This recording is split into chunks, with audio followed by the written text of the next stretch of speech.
Amelia stood at the doorway of her room, listening to the familiar clinking coming from the kitchen. It was early evening, the sky outside painted in soft purples and fading gold. But inside the house it felt like time didn't move at all. Every night sounded the same. She wrapped her arms around herself, the air feeling heavier than it should. 10 years old, and yet she already understood the difference between noise and chaos. And this was chaos. Her father mumbled something she couldn't understand. She didn't try to. She just stepped back quietly and closed her bedroom door, wishing the sound stayed on the other side. Sometimes she wondered how a house could be full of someone and still feel empty. She sat on her bed, looking at the glow-in-the-dark stars she had stuck to her ceiling months ago. They were meant to make her room feel magical, but tonight they looked tired just like her. What would life be like if he wasn't here? The thought slipped in quietly, the way it always did, slow, heavy, confusing. She didn't want to think it,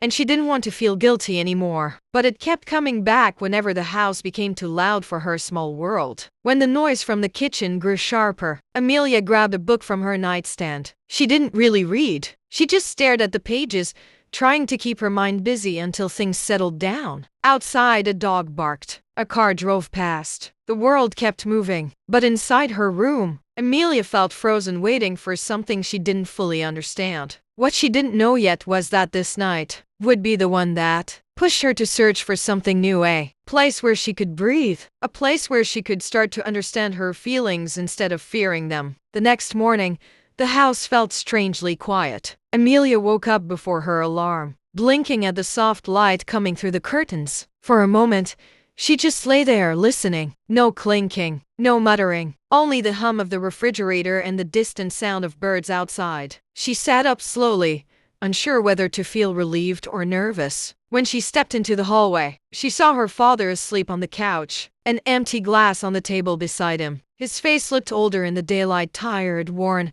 almost fragile. Amelia didn't know how to feel. Part of her felt angry, another part felt sad, and a very small part felt sorry for him. She turned away and grabbed her backpack. She didn't want to stay in the house any longer than she had to. At school, she kept her head to home, to the tired room, to the air that felt too heavy. A librarian she had seen many times but never talked to walked by and paused. "Rough day?" she asked softly. Amelia didn't look up right away. She didn't want to explain everything she couldn't, but she nodded just once. The woman didn't ask for details.